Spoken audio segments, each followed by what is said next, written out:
Baik, saat ini saya akan mempresentasikan hasil penelitian saya dengan judul Standarisasi Bubuk Sari dan Simplisia Temulawak asal Kabupaten Manokwari.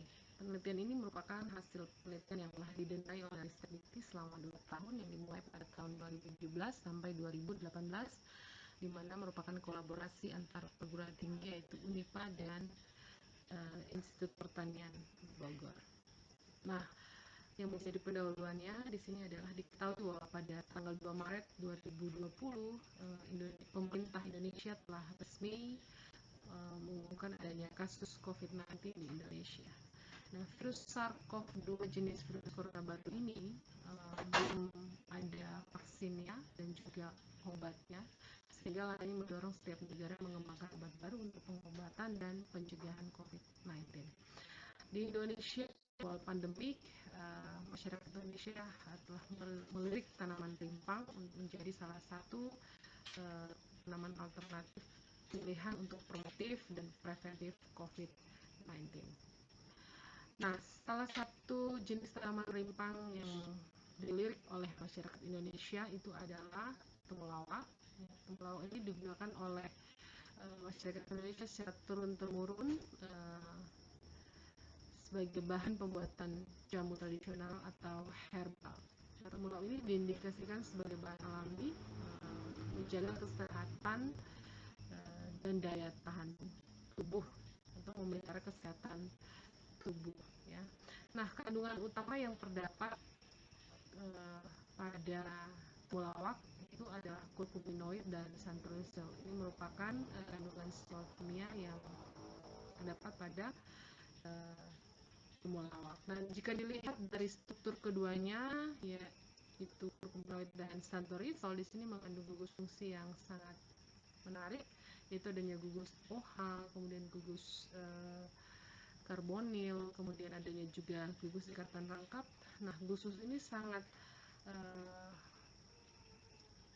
penting atau memegang peranan yang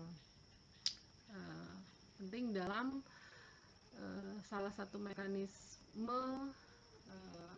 untuk memelihara kesehatan tubuh, yaitu di mana dia dapat menangkap radikal bebas yang ada dalam tubuh manusia. Nah, radikal bebas ini diketahui merupakan penyebab terjadinya berbagai macam penyakit yang ada dalam tubuh manusia. Sehingga jika kita mengkonsumsi temulawak dengan adanya senyawa ini, diharapkan mampu mereduksi adanya radikal bebas di dalam tubuh yang dapat mengganggu kesehatan tubuh manusia. Nah, ini adalah studi etnofarmasi temulawak di Indonesia, di mana temulawak ini telah dimanfaatkan oleh masyarakat Indonesia mulai dari Aceh sampai ke Kalimantan. Ya, ini banyak digunakan oleh masyarakat untuk menjaga daya tahan tubuh, kemudian mengatasi batuk, asma, ya, dan berbagai macam penyakit. Ya. Nah, bagian temulawak yang digunakan itu adalah rimpang, di mana rimpang ini diolah menjadi simplisia. Nah, simplisia ini adalah salah satu bahan alamiah yang digunakan sebagai obat yang belum mengalami pengolahan atau bisa berupa bahan yang digunakan. Sesuai dengan aturan BPOM, tanaman yang digunakan sebagai obat itu haruslah terlebih dahulu distandarisasi menurut Farmakope Herbal Indonesia. Sebelum digunakan sebagai herbal harus distandarisasi dulu. Nah, di sini adalah proses standarisasi bahan temulawak, di mana rimpang temulawaknya kami olah menjadi dua bentuk sediaan, yaitu bubuk sari temulawak dan bubuk simples temulawak. Nah, kedua sediaan ini kemudian kami standarisasi, yaitu dianalisis kadar air, kadar abu, kemudian logam berat dan juga patogennya, dan menggunakan metode WASE 2006. Selanjutnya kedua sediaan yang ada kami ekstrak dengan etanol. Nah, hasil ekstraknya itu kemudian juga kami standarisasi, yaitu kami masih terus mengecek kadar logamnya dan juga patogennya. Selain itu kami juga menentukan kadar kurkuminoid dan santorizolnya dengan dengan menggunakan HPLC. Nah, ini prosedur pembuatan dua sediaan yang ada, yaitu bubuk simplisia dan bubuk sari. Nah, bubuk simplisia ini kami buat dengan cara temulawak, rimbang temulawak yang ada kita bersihkan, tipis-tipis, setelah tipis-tipis kemudian kita uh, blanching ya. Di sini tujuannya adalah untuk memantapkan warnanya ini dengan cara kita dikenakan dengan uap air ya, dengan cara seperti dikukus ya dengan menggunakan kompor biasa. Nah, setelah itu dikeringkan, boleh menggunakan oven untuk pengeringan dan boleh juga dikeringkan di bawah sinar matahari. Kalau dikeringkan di bawah sinar matahari harus ditutup dengan kain hitam. Nah, kemudian setelah kering, kemudian kita blender, jadilah bubuk simplisia. Nah, kemudian bubuk sarinya ini kita buat dengan cara rimpang temulawaknya kita cuci bersih, kemudian kita potong-potong tipis, kemudian kita blender dengan menggunakan air. Setelah itu kita saring untuk mendapatkan patinya atau sarinya itu dengan menggunakan kain.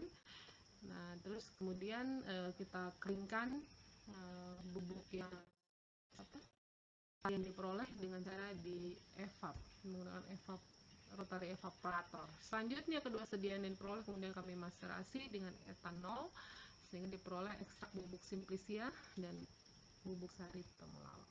Nah, ini adalah hasil standarisasi bahan temulawak yang diperoleh, dan dilihat bahwa dari hasil yang ada dapat terlihat bahwa kadar airnya masih tinggi ya. Nah, ini bisa dimaksimalkan, masih bisa untuk dimaksimalkan, yaitu dengan cara proses pengeringannya masih bisa ditambah, proses pengeringan, waktu pengeringannya bisa ditambah sehingga kadar airnya bisa lebih kecil lagi ya. Tapi inilah hasil yang kami dapatkan, kadar airnya masih tinggi ya. Kalau kadar air tinggi ini jelas akan sangat berpengaruh terhadap daya tahan dari sediaan yang diperoleh. Jadi kalau ada kadar yang masih tinggi bisa memicu terjadinya tumbuhnya jamur. Nah, kemudian yang berikut adalah kadar abunya. Di sini kadar abunya sudah sesuai dengan standar. Kemudian yang berikut adalah kadar logam beratnya. Nah, kalau dilihat dari hasil yang diperoleh ini tidak terdeteksi atau di bawah hasil peroleh itu masih di bawah limit deteksi alat. Nah, kalau kita bandingkan dari angka dari limit deteksi alat ini, nah ini masih jauh sekali sehingga dapat diperoleh bahwa dapat dikatakan bahwa kadar logam beratnya ini masih di bawah standar ya. Jadi layak ya. Nah, kemudian yang berikut adalah hasil analisis patogennya. Ini hasilnya negatif ya, jadi patogen berbahaya coliform dan kapang atau kelaminnya ini hasilnya negatif ya. Kemudian yang berikut adalah kadar kurkuminoid dan santorisolnya. Nah, di sini kadar kurkuminoidnya dari sampel simplisia yang paling tinggi, yaitu kalau kita hitung sekitar 17 mg per gram ya. Nah, kemudian yang berikut kalau kadar santorisolnya itu paling tinggi pada ekstrak etanol bubuk sari temulawaknya ya. Jadi pada bubuk sarinya ini santorisolnya yang paling tinggi. Terus kemudian di sini kami lakukan perbandingan itu temulawak Papua dengan Bogor ya. Nah, di sini dari hasil ini peroleh, jika kita bandingkan kadar kurkuminoid Papua dan Bogor masih jauh lebih tinggi dari Papua, punya masih lebih tinggi ya. Kemudian juga dari kadar santorisolnya Papua punya masih lebih tinggi ya. Di sini kalau kita hitung-hitung sekitar 20 kali lebih ya, 20 kali ya, bahkan mungkin bisa lebih ya, hasilnya lebih tinggi dibandingkan dengan kadar santorisol dari Bogor. Nah, hal ini dipengaruhi oleh letak tumbuh dari suatu tanaman ya.